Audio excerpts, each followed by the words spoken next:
laiguana.tv. Quien no dudó un segundo en aceptar esta invitación. Se lo agradecemos mucho.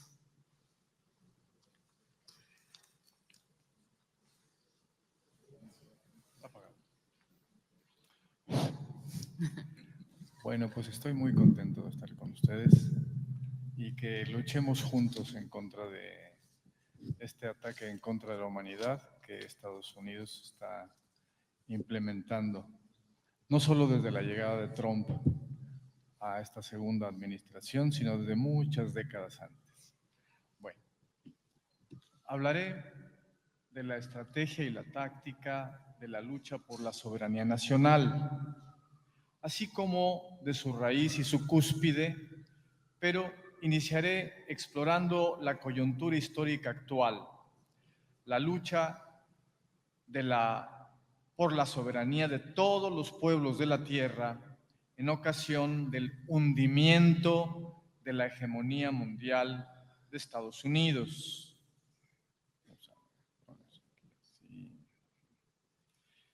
La coyuntura histórica de la lucha por la soberanía nacional de todos los pueblos de la tierra, entonces, punto 1. Es un proceso abierto fundamentalmente en 2001, cuando tuvo lugar el ataque a las Torres Gemelas de Nueva York y que se redondeó hace 2 semanas preliminarmente en 2025, en ocasión de la cumbre de Alaska, en la que Donald Trump acepta aliarse con Putin en vista de concluir la guerra de Ucrania de modo definitivo o desde la raíz. Debemos entender entonces que la lucha de todos los pueblos de la tierra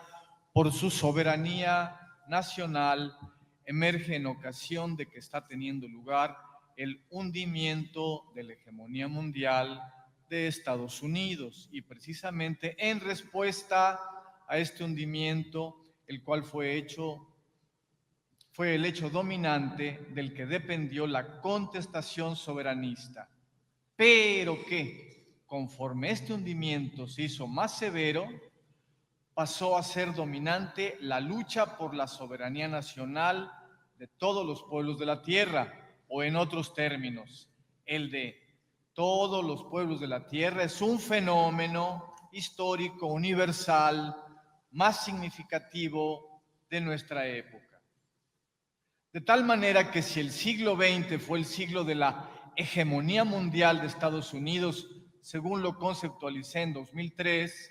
el siglo XXI,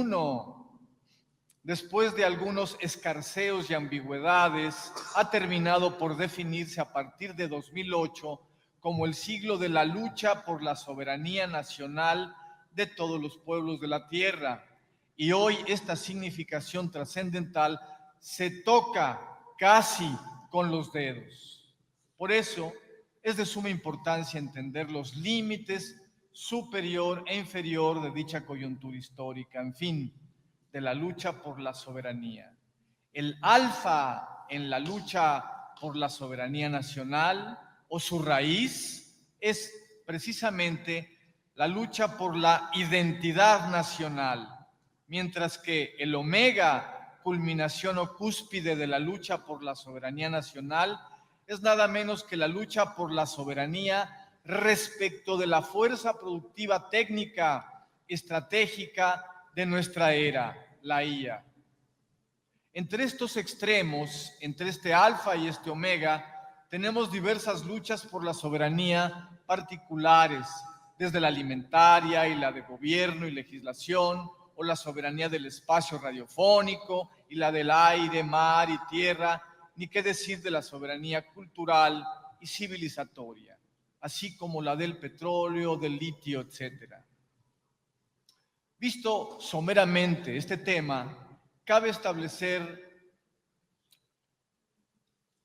en segundo lugar, la estrategia y la táctica de la lucha por la soberanía nacional. Al interior de dicha coyuntura histórica, una primera idea al respecto es que debemos desarrollar una lucha en todos los frentes pero sobre todo en el alfa y el omega, en la raíz y en la cumbre, es decir, en la lucha por la identidad nacional y en la lucha por la soberanía de la gestión, en la gestión nacional de la inteligencia artificial. Respecto de la lucha por la identidad nacional, es decisivo comprender la paradoja de que la identidad nacional solo secundariamente tiene que ver con cuestiones raciales y culturales. Aunque a lo largo de la historia del siglo XVIII, XIX y XX, y lo que va del XXI, la identidad nacional se ha entendido sobre todo en clave racial y cultural.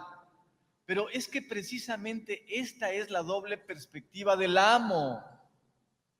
Esto es, de los invasores colonialistas y luego de los neocolonialistas, con aquello de que la raza blanca es superior y nosotros contestamos cayendo en su terreno, en su trampa, que no, que la superior es la negra o la indígena, etcétera, generando un nuevo racismo sin cancelar el previo. Además de vernos contestados luego con que en realidad ha habido mestizaje de razas y que la mestiza señala a otra raza como inferior o a las puras o a la inversa como superior a estas. En fin, un nuevo juego de racismos proliferantes. Sin echar de ver que la asunción de la premisa racial entre hispanistas e indigenistas, por ejemplo, y luego del mestizaje a lo José Vasconcelos, tenía por consecuencia el que Octavio Paz nos dijera que como no podíamos negar a nuestro padre o a nuestra madre, que entonces debíamos asumir que Cortés o Pizarro o cualquier otro era nuestro padre, mientras nuestra madre era Malintzin o cualquier mujer perteneciente a este o aquel pueblo originario. De tal manera que de nueva cuenta el amo colonialista se afirmaba al interior de la mezcla y luego remachaba con la presunta superioridad de la cultura europea. Por supuesto, se trata de defender a nuestros pueblos biológicamente considerados y en su cultura, pero estas son cuestiones secundarias y perfectamente se las puede incluir en el asunto prioritario y decisivo que determina la identidad nacional de un pueblo, su decurso histórico.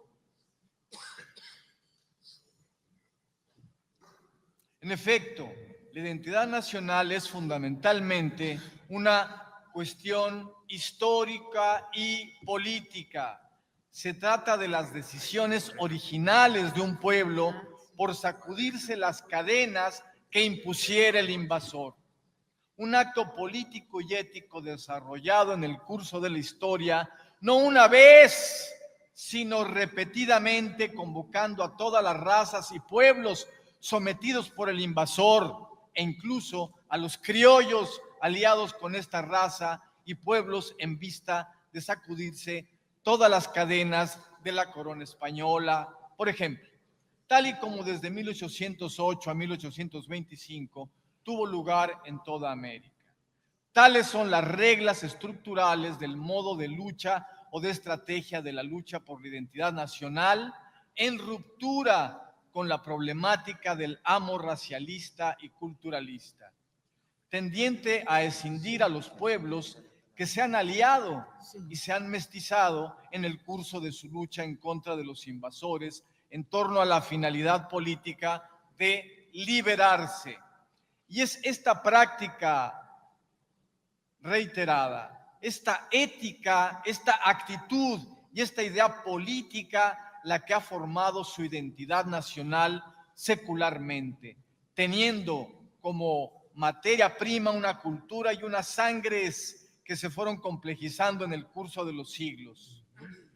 Claro que los amos nada quieren saber de esta historia que los impugna. Por eso imponen la narrativa de que la identidad nacional no es histórica ni política, sino genética y cultural. pero solamente la identidad nacional histórica y políticamente forjada puede incluir a todas las razas y pueblos que conforman nuestras naciones. Ni qué decir que también a todas nuestras culturas. Dejo para después hablar de la estrategia y la táctica de la lucha por la soberanía nacional de la inteligencia artificial. Ahora profundizaré en la raíz de la soberanía nacional. Para aclarar esta idea, me gustaría escribir un ensayo ajeno a todo aztequismo que se titulara Cuauhtémoc, jefe de la resistencia soberana mundial contra el colonialismo y el neocolonialismo.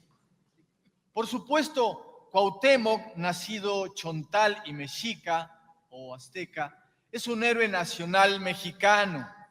pero visto con más precisión, no es un héroe individualista, como los que descollaron en las civilizaciones euroasiáticas.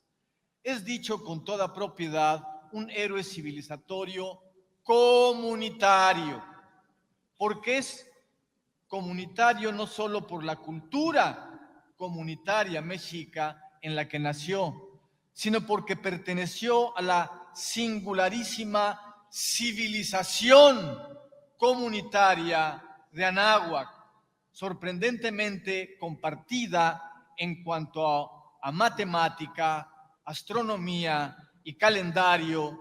por la cultura olmeca, la maya, la mixteca, la mexica, etcétera, pero que, como digo, compartieron todas la misma civilización de la misma civilización comunitaria, la de Anáhuac, civilización de la sabia excelsa serpiente, civilización Quetzalcóatl en náhuatl o civilización Ajaucán en maya, etcétera. Mientras que las civilizaciones euroasiáticas, nótese que las nombro en plural, precisamente porque suponen todas la existencia de propiedad privada y clases sociales, suponen la destrucción de la comunidad, aunque todas las culturas euroasiáticas fueron originalmente comunitarias, pero no sus civilizaciones. Sí, he esbozado para ustedes brevemente la gran diversidad civilizatoria existente entre las civilizaciones euroasiáticas y la civilización de Anáhuac, en la que nació el héroe comunitario Cuauhtémoc, que es el héroe original de la resistencia contra la invasión colonial. El primero y el que más radicalmente enarboló el cálculo político correcto contra los invasores, consistente en combatirlos a toda costa e incluso, si vencían, seguirlos combatiendo sin las armas, hasta que llegara el momento que renaciera nuestro sol. Y es precisamente este cálculo político correcto, que no es mera idea, sino práctica consecuente y no solitariamente desplegada, sino en conjunto con su pueblo, compartida y actuada, el factor que unifica a todos los pueblos actuales de México, a la nación mexicana. Pues han practicado dicho cálculo político correcto una y otra vez contra la invasión de los españoles, luego contra los norteamericanos, después contra los franceses y de nueva cuenta contra los norteamericanos hasta la fecha con Trump a la cabeza. Y si alguno de estos pueblos olvidó dicho cálculo político correcto, pronto ante las circunstancias debió volver a inventarlo, si no es que lo recordó o se lo compartieron de nuevo los pueblos vecinos en lucha. Evidentemente, este cálculo político correcto no tiene sentido monopolizarlo, sino que está para ser compartido y ser practicado con todos los pueblos de la tierra, que muy bien querrán recordar a Cuauhtémoc como el héroe comunitario original aliado a los suyos, porque concretó dicho cálculo político correcto junto con su pueblo en la batalla por Tenochtitlan, convocando a todos los pueblos de Anáhuac, incluidos los que se aliaron al invasor, a unirse contra este, y que después de ser derrotado y torturado brutalmente, soportó ser tlatoani títere a las órdenes de Cortés, amenazado de muerte por este, porque era la única manera para poder seguir protegiendo a su pueblo, al tiempo en que, aceptando esta función, les demostraba a todos los pueblos indígenas que se aliaron con Cortés, siguiendo un cálculo político incorrecto, que no compartía con que Cortés no compartía con ellos el poder como esperaran, sino que se imponía él en el centro a través del dirigente que todos los pueblos vencidos de la Triple Alianza reconocían, Cuauhtémoc, el mismo que Cortés asesinó en las soledades de la sombría lejanía de la selva tabasqueña, cuando dejó de serle útil para tener dominados a los pueblos de Anáhuac, en el entendido de que Nicaragua significa hasta aquí llega Anáhuac. Pero precisamente el carácter comunitario de este héroe original, nacido en 1501 y asesinado a sus escasos 25 años en 1525, es fundamental para el presente y el futuro a 500 años y más de distancia de su gesta. Precisamente porque el hundimiento de la hegemonía mundial de Estados Unidos, que testificamos todos los seres humanos de la Tierra, mientras emergen aquí y allá con cada vez más fuerza las luchas por la soberanía de cada nación, el hundimiento de la hegemonía mundial de Estados Unidos, fenómeno tan complejo, tiene por columna vertebral el desarrollo de la inteligencia artificial, que precisamente viene minando desde 50 años atrás el desarrollo del capitalismo industrial occidental. Pero también es un fenómeno tecnológico que determina que la lucha por las soberanías nacionales no redunde en un escenario de múltiples luchas mezquinas que las confronte, sino en una concertada convivencia pacífica, tal y como la que los BRICS esbozan ya en la actualidad. Todo en ocasión de que la vertiente guerrerista de las civilizaciones euroasiáticas se hunde con la OTAN y con la hegemonía mundial de Estados Unidos. Y según que el guerrerismo ha resultado derrotado por el exceso de bombas atómicas existentes en el planeta, que hacen que la Tercera Guerra Mundial, forzosamente atómica, pierda todo sentido para los contendientes. No obstante, que la amenaza de dicha guerra, carente de sentido, aún se cierne sobre el planeta, dada la irracional ambición y resentimiento convertidos en amenazante estrategia neo-malthusiana de las oligarquías gobernantes occidentales. De manera que la comunidad humana mundial se esboza como posible en un futuro no lejano. En medio de una abundancia compartida por todos los pueblos de la Tierra con base en las potencias desencadenadas por una inteligencia artificial racionalmente gestionada de manera democrática por los seres humanos. Es justamente este el momento en que un héroe comunitario original adquiere una significación histórica universal también para el futuro próximo.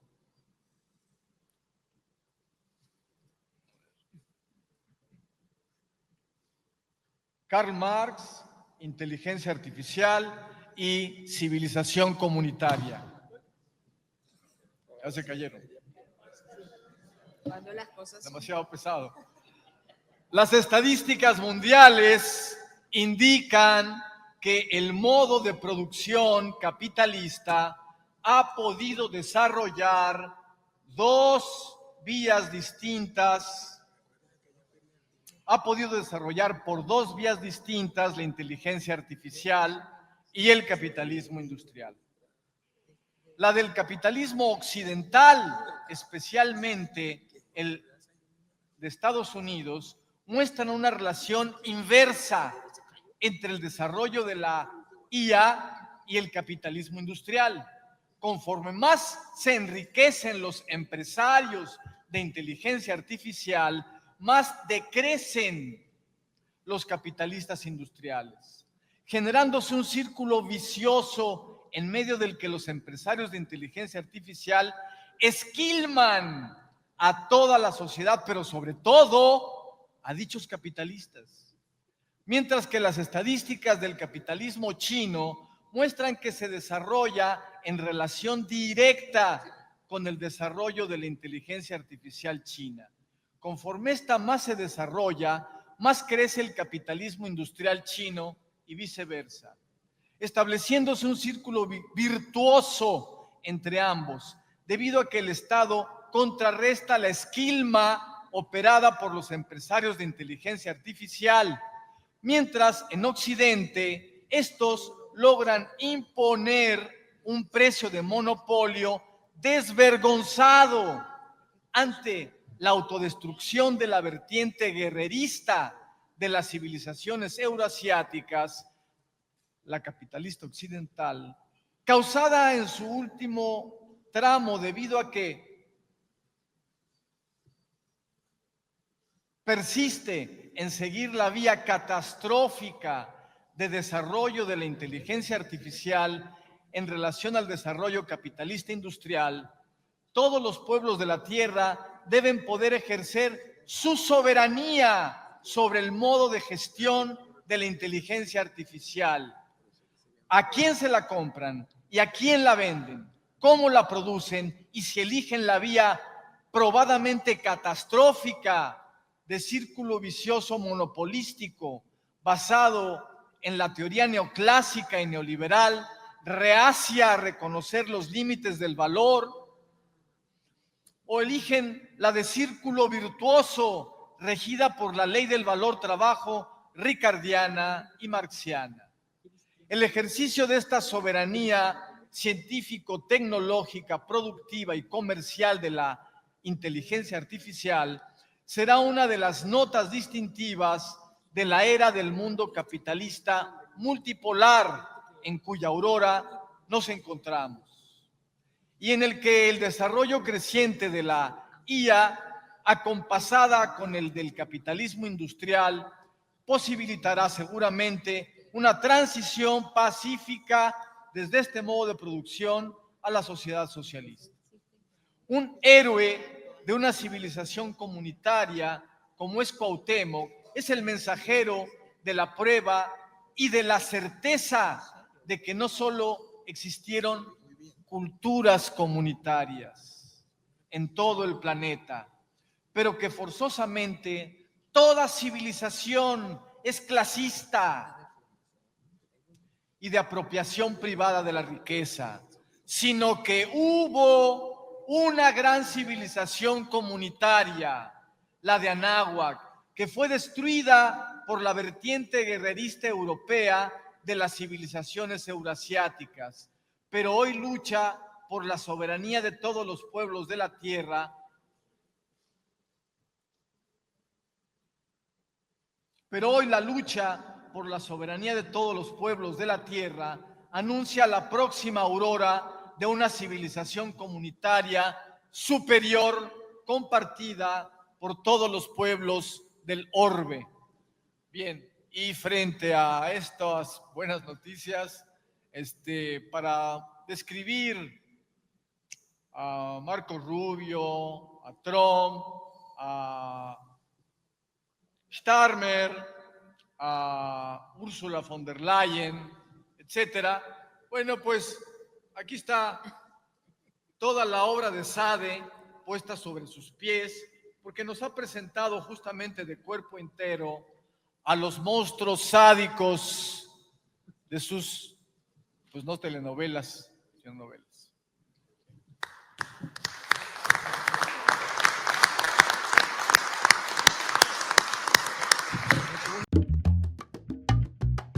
Laiguana.tv, la verdad hecha tendencia.